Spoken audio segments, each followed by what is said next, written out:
अनुपमा, इस घर में आए मुझे 10 दिन ही हुए थे, पर इस परिवार से मैं ऐसे मिल गया था जैसे जाने कब से मैं इन सबको जानता हूँ। मेरा दोस्त विनीत, उसके माता पिता, छोटी बहन सिमी, कांता बुआ, इन सबको तो मैं बहुत अच्छी तरह जानने समझने लगा था, बस नहीं जान पाया था तो से जो हर पल खामोशी की चादर लपेटे, चेहरे से हर भाव मिटा, जाने क्यों नजरें चुराती रहती थी। भले उसके होंठ सिले हुए थे, पर हाथ पैर मशीन की तरह हमेशा चलते रहते थे।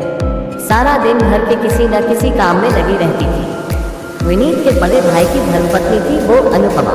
न जाने क्यों जब भी मेरी नज़र उस पर पड़ती, उसके बारे में और जानने की इच्छा होती थी। कुछ तो था उसमें जो मुझे न चाहते हुए भी अपनी ओर खींचता था। इस गांव के स्कूल में मेरी पहली पोस्टिंग थी। यहाँ अपने रहने के लिए जगह तलाश रहा था। जब कोई अच्छी जगह मिली ही नहीं तो विनीत ने अपने घर में आंगन के पीछे का 2 कमरा मुझे दिखाया, जो उसके इतने बड़े घर में ऐसे ही खाली पड़ा था। मुझे जगह पसंद आ गई और नई जगह में एक दोस्त के घर परिवार की तरह रहने से अच्छा भला क्या हो सकता है, यही सोच अपने सामान के साथ मैं रहने आ गया था। सोचा तो था कि अपनी रसोई खुद तैयार करूंगा, पर विनीत की माँ, जिसे मैं मासी कहता था, वो जिद पर अड़ गई। बोली, जहाँ इतने लोगों का खाना बनता है वहाँ एक और बन जाएगा तो क्या हो जाएगा। उनकी जिद के आगे मैं ये सोचकर हार गया कि किराया ही बढ़ाकर दे दूंगा। वो रविवार का दिन था, मेरी छुट्टी थी, सो सुबह सुबह बरामदे पर खाट डालकर आराम से पेपर लेकर बैठ गया। मेरे लिए रोज सुबह की चाय लेकर सिमी ही आती थी। मैं पेपर पर नजरें गड़ाए बैठा था। वो धीरे से आई, पास रखा स्टूल खींचा और उस पर चाय रखकर जाने लगी। सिमी की आदत थी आते ही गुड मॉर्निंग भैया कहने की। आज चुप क्यों? जब मैंने देखा तो वो अनुपमा थी। आजा, गुड मॉर्निंग, कैसी है? मैंने पूरे जोश से पूछा। सिमी अपने मामा जी के घर गई है, कहकर वो चली गई। बस इतना सा ही जवाब। मैं सोचता रहा। अब मैं वहाँ बैठा जरूर था, मेरे हाथ में पेपर भी था, पर मेरा पूरा ध्यान अनुपमा पर ही था। मुझे याद आया, एक दिन मैंने सिमी से पूछा था, ये कभी हंसती नहीं क्या? पहले हंसती थी, खुश भी रहती थी, पर जब से भैया गए वो चुप हो गई। तो मैंने भी इस बारे में ज़्यादा पूछना उचित नहीं समझा। वैसे अनुपमा खाना बहुत अच्छा बनाती है, मैंने बात बदलते हुए कहा। भाभी को नाम से क्यों बुलाते हो अमित भैया? वो बोली, उम्र में तो मुझसे भी छोटी ही लगती है, भाभी बुलाने का मन ही नहीं करता। मेरी बात सुनकर सिमी मुझे उसके बारे में बिना पूछे ही बताने लगी। माता पिता बचपन में ही एक दुर्घटना का शिकार हो गए थे। मामा मामी के घर रहती थी। सुना है मामी बहुत अत्याचार करती थी इन पर, उससे ही बचाने के लिए इनके मामा जी ने कम उम्र में ही शादी करा दी थी इनकी। इधर भैया की भी सब जल्दी शादी करा देना चाहते थे, सो बात पक्की होने के हफ्ते भर बाद ही दोनों की शादी हो गई। मैं सिमी से उसके भैया की शादी जल्दी क्यों कराना चाहते थे पूछना चाहता था, पर तभी बुआ ने सिमी को पुकारा और वो चली गई। मैंने देखा वो नहाकर आई थी, आंगन में तुलसी को जल देने भीगे बालों को तौलिए से कस रखा था। बादामी साड़ी, फ्रील वाला नीला ब्लाउज, हाथ में लाल चूड़ी, मांग में सिंदूर, चेहरे पर लटकती एक गीली लट, पर चेहरे पर वही सूनापन और हमेशा की तरह सिले हुए होंठ। पूजा खत्म कर वो अपने कमरे में चली गई। कुछ देर बाद बाल बना कर निकली और रसोई घर में पहुंच गई। पहले नाश्ता बनाना, फिर दोपहर का खाना सबको खिलाकर अपने काम निपटाकर करीब 3 बजे वो बुआ के साथ बैठी कपड़े पर कोई कढ़ाई करने में व्यस्त हो गई। फिर शाम होते ही घर के कामों में लग गई। रात को जब वो अपने कमरे की ओर जा रही थी तो मैंने देखा 11 बज चुके थे। फिर सुबह 5 बजे जगकर कल यही रूटीन दोहराएगी, मैं सोच रहा था।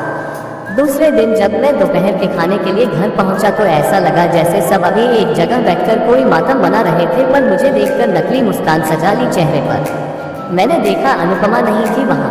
आज बहू की तबीयत ठीक नहीं तो रसोई न बन पाई, कुछ रूखा सूखा दे देने से काम चला लोगे क्या? मासी बोली, जी कोई बात नहीं। मैं बोलने वाला था कि रसोई तैयार है, अनुपमा आकर बोली। सब उसे ऐसे देखने लगे जैसे पता नहीं क्या हो गया हो, पर वो आज भी वैसी ही थी तकस। मैं अकेला ही खाना खा रहा था, ऐसा लग रहा था जैसे कोई भी आज खाने के मूड में नहीं था। कोई बात है क्या? बुआ सब उदास लग रही है। बुआ को अकेला देखकर मैंने पूछा। अरे ना, तो बस ऐसे ही, कहते हुए बुआ ने बात बदल दी। खाना खाते हुए एक नज़र मैंने अनुपमा पर डाली, उसकी आंखें लाल थी, ऐसा लग रहा था जैसे बहुत रो चुकी हो। कई दिनों तक अनुपमा का वो उदास चेहरा मेरे मन में घूमता रहा। एक दिन स्कूल के बाद जब लौटा तो देखा घर में सब एक सन्यासी को घेरे बैठे थे। मासी तरह तरह का पकवान उसे अपने हाथों से खिला रही थी। मैंने औपचारिकता बस उन्हें प्रणाम किया और अपने कमरे की ओर बढ़ गया। रात को मैं सबके साथ ही खाना खाता था, पर आज बुआ मेरा खाना मेरे कमरे में ही पहुंचा गई। रात करीब 1 बजे मेरी नींद खुली।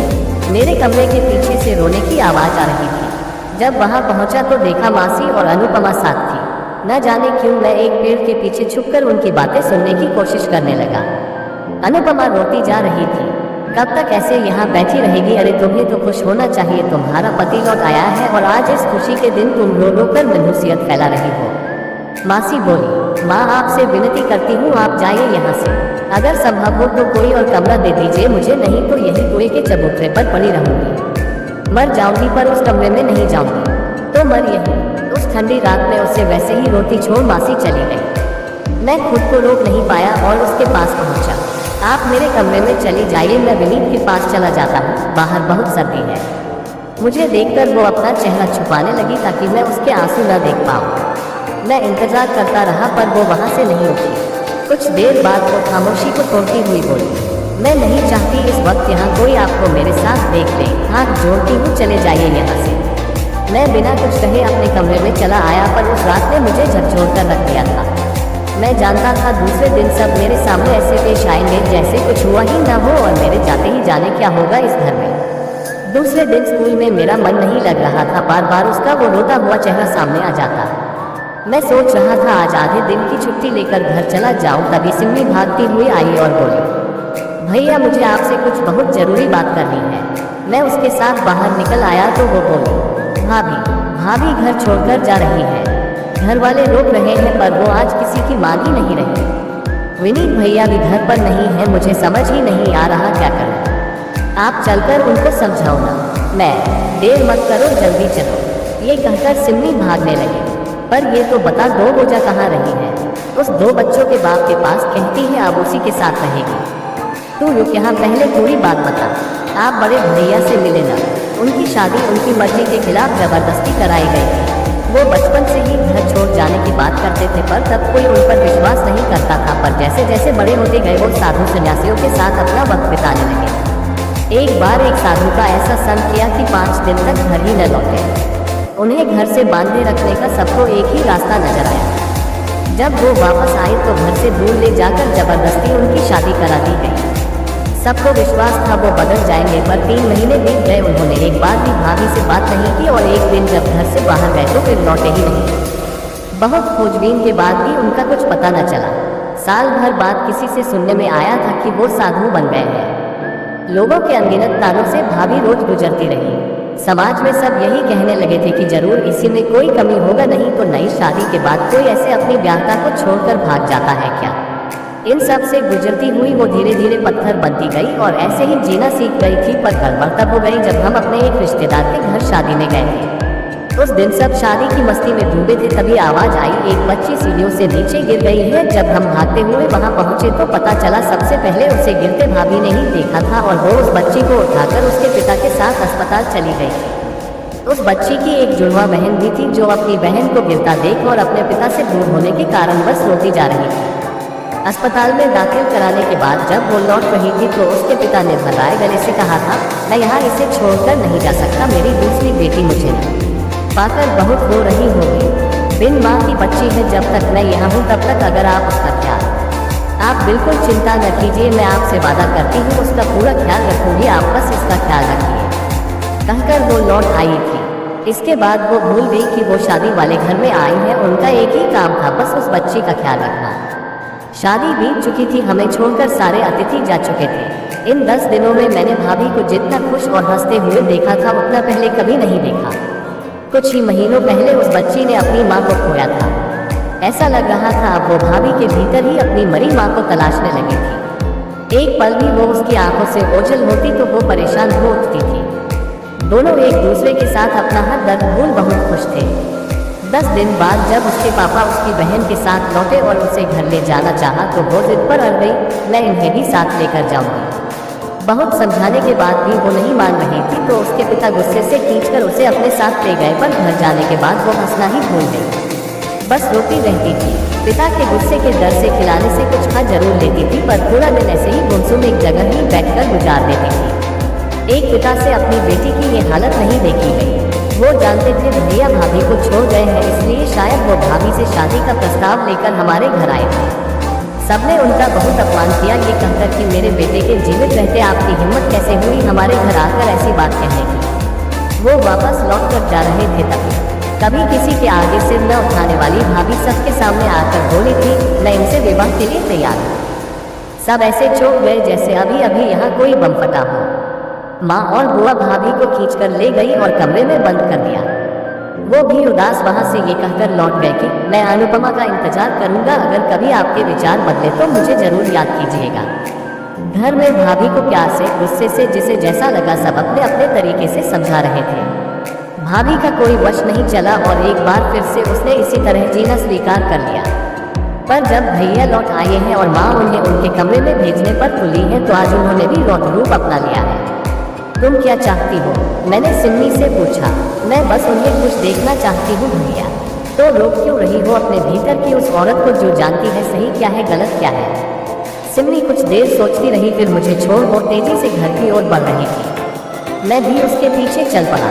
अनुपमा आज से उठाए आंगन में खड़ी थी और सब दरवाजा रोके उसे खूब खरी खोटी सुना रहे थे। आज पहली बार उसने नजर उठाकर मेरी ओर देखा था, शायद इस विश्वास से कि मैं उसकी मदद करूंगा, पर मेरी मदद की जरूरत ही न पड़ी। चलो भाभी, आप मेरे साथ चलो। आज इस घर में वही होगा जो आप चाहती हैं। सिम्मी उसका हाथ पकड़ कर बोली। सिम्मी तुम भीतर जाओ, ये बड़ों की बातें हैं।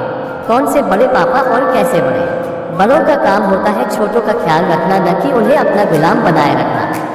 ये औरत है तो क्या इसे अपनी मर्जी से जीने का हक नहीं? ये काया भैया जो उस दिन आपके डर से आपका विरोध भी नहीं कर पाए और शादी कर ली, संसार के रिश्ते नहीं निभा पाए और भाग गए। जब भाग ही गए थे तो उसी में सफल होते न जिसके लिए गए थे, फिर वापस क्यों ना गए? तुम्हारा दिमाग खराब हो गया है क्या सिम्मी? मत भूलो अपने बड़े भाई के बारे में बात कर रही हो तुम। मासी ने गुस्से से कहा।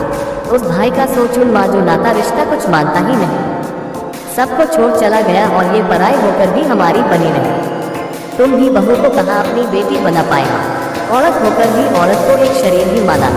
जिनके लिए उनके मन में कोई प्रेम ही नहीं है वो उनके साथ उनके कमरे में क्यों रहे बोलो? क्या औरत का कोई मन नहीं, कोई वजूद नहीं? अरे निस्वार्थ वो सुबह से रात तक सबकी सेवा करती है। क्या आप सबको दया नहीं आती इनका ये उदास चेहरा देखकर? इसके जगह मैं होती तो आप सब मुझे भी ऐसे ही आजीवन गुलाम बना कर रखते। सब खामोश खड़े थे। सिम्मी उसका हाथ पकड़े उसे ले जा रही थी। इस बार किसी ने कोई विरोध नहीं किया। मैं उन दोनों को अपनी भीगी पलकों से देखता रहा जब तक वो मेरी आंखों से ओझल न हो गए। आशा और विश्वास है आपको कहानी अनुपमा पसंद आई होगी। ऐसी ही हिंदी मॉरल स्टोरीज पढ़ने के लिए A to Z channel subscribe अवश्य करें। बेल आइकॉन जरूर दबाएं जिससे मेरी वीडियो सबसे पहले आपको मिले। धन्यवाद।